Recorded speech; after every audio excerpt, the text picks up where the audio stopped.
Good evening, and welcome to post-game coverage of Game 2 of the OHL Championship Series. The Peterborough Petes, 5-3 winners this evening to tie the series at 1 apiece. Joined now by Peterborough Petes head coach Rob Wilson, along with goaltender Michael Simpson. And coach, certainly some opportunities where your team could have quit tonight and didn't, obviously losing Owen Beck there, one of your top forwards, but a real show of perseverance. Maybe just walk us through it. Yeah, you know what? I thought maybe one of our gutsiest third periods of the season. We had a real serious talk in between the second and third. I thought that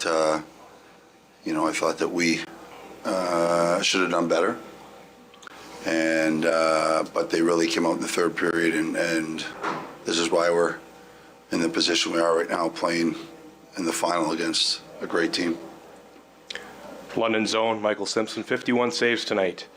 I know, a big part of goaltending is putting goals you wish you could have had behind you, and you certainly did that tonight. Maybe just share your thoughts on your performance. Yeah, I mean, I don't think you ever want to let in a goal like that, and I think that's kind of been something that I've always been pretty good at, bouncing back, and I think that tells a lot to my mental game. I think, I spent a lot of time with Brentley Shapiro, our mental performance coach, and I think in those situations you can kind of either rise up to it or crumble, and I thought I did a good job of kind of bouncing back tonight. With the Petes at the podium, we'll allow some questions in from Mike Davies at the Peterborough Examiner. Joel, go ahead.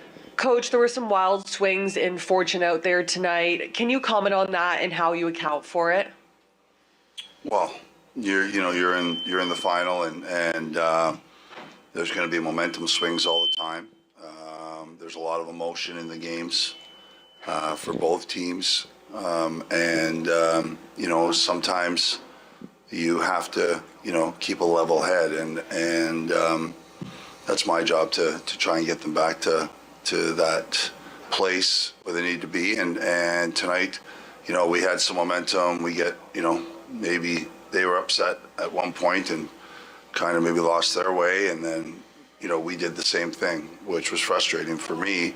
But we talked about it, and I thought once we settled ourselves down there, we played pretty good. But like I said, London played really well tonight, and that was a really tough game. Finally, surviving Beck's penalty with only one goal, did that allow that proper room for a comeback in your eyes? That's what we talked about. No more than one. That's what we talked about on the bench. No more than one. And then if we go into the third period, only one down, you have a chance to win. London's very good at not allowing you very much, especially when they have the lead. So for us to go down 2 or 3 would have been a task that would have been extremely difficult. And that was our goal. No more than one goal. We're going into this period with no more than one behind, and they did a phenomenal job, blocked a lot of shots. Coach, despite the emotion of this game, you held them to 1 goal out of 6 power plays, and then you get the 3 third period goals there on the road. Just how key was that to the success tonight and being able to pull out that victory with Michael's strong performance? Yeah, Michael made some big saves on the kill. Their power play's very, very dangerous. They have elite players that play on it. It was probably the turning point in the game for me. Like I said, our goal was to make sure we didn't go in 2 down, and that was what we said. It was 2-2. We couldn't go 4 or 5 because we couldn't have had the comeback. So keeping it to 1 gave us that opportunity in the third period. And one for Michael. When you face that many shots, is it really just going through the motions, really just in the zone at that point? When some games you only face 20 shots, you don't feel like you're really in the game. But when you're facing that many shots, did you feel like you were locked in at all aspects tonight? Yeah, I think when you face that many shots, you kind of just stay in the rhythm, and it's hard to kind of lose it once you're kind of constantly getting some action, or either it's in the zone or you're getting pucks at you. I think it's 54 shots feels like a lot, but I thought tonight we did a really good job blocking a lot of shots as well. So probably easily been more, but credit to our D-man, and I think it's a lot easier to stay in the zone though when you keep facing shot after shot. Okay, Michael again. Growing up here, being around that other dressing room, and being a fan here growing up, what's your comfort level here? Yeah, I mean, I think game one you still had the jitters. I mean, obviously, I've only played in this building once back in the summer, and I think coming to a lot of games, you're kind of always cheering for the Knights, and the crowd's kind of with you cheering. And when you come here and you kind of start hearing your name chanting after goals go in and stuff, I think it can kind of rattle you a bit. But being around the rink so much, I think there's a bit of a comfort zone there for me. Okay, Rob, and just some specific things. What did you see on the back hit, and did you get an explanation for that when they reviewed the Othman, the bonk high stick and took it away? Yeah, with the Otter one, reader said that it just hit his chest, and I thought it hit his chest and rode up, and that was what we were talking about, but I wasn't, refs, they looked at it and that's what they found was the call, and so I was fine. With Becker's hit, I haven't really had much chance yet to really go through it. From what I saw on the bench, I don't know if there's any intent there or anything. I think he's just going to make a hit, and so I'll have a better idea once I look at it. And he's not a dirty player, so that's not something that happens with him. So I think it was a good hit, but again, the refs looked at it differently than I did. But I'll have a better idea when I look at it more. Last one for Michael. Obviously, you guys got the job done, splitting the series out 1-1.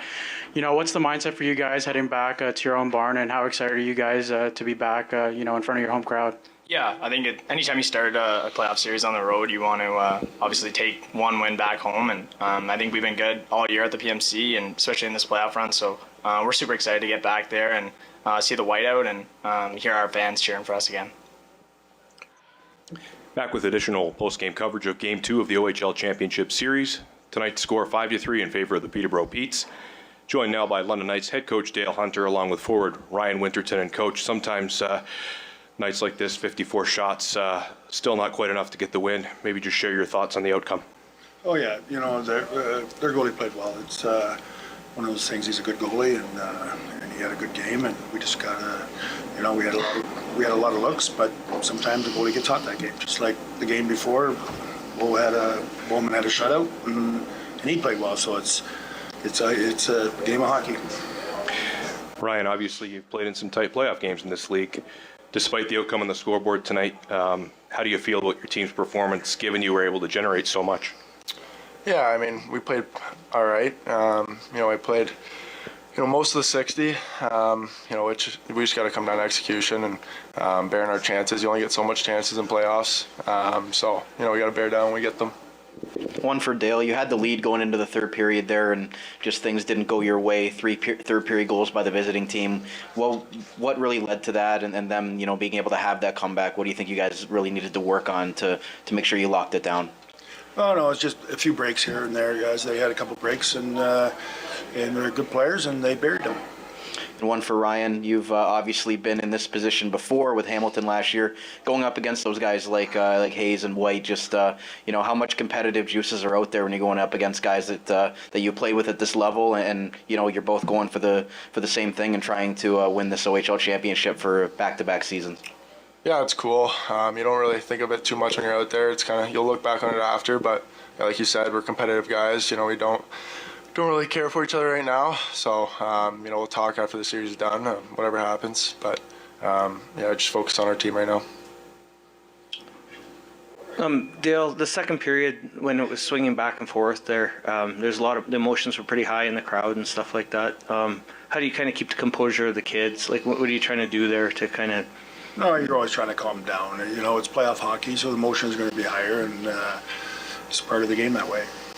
Okay, and you had mentioned the Beck hit, and Rob Wilson was in here and said it looked like a good hit, but he'd have to look at it. You're 100% crystal clear. Well, the two referees had the video there now, so they're the one that called the 5-minute major for hitting. Okay, and Ryan, obviously you guys had a great run at home here, and that was your first loss. What's the challenge going into Monday and Wednesday in the other rink? Yeah, we just got to play good. Not in our barn, so we're going to need to play a full 60. Bury our chances we get, and it's going to be a gritty game, but we're ready for it.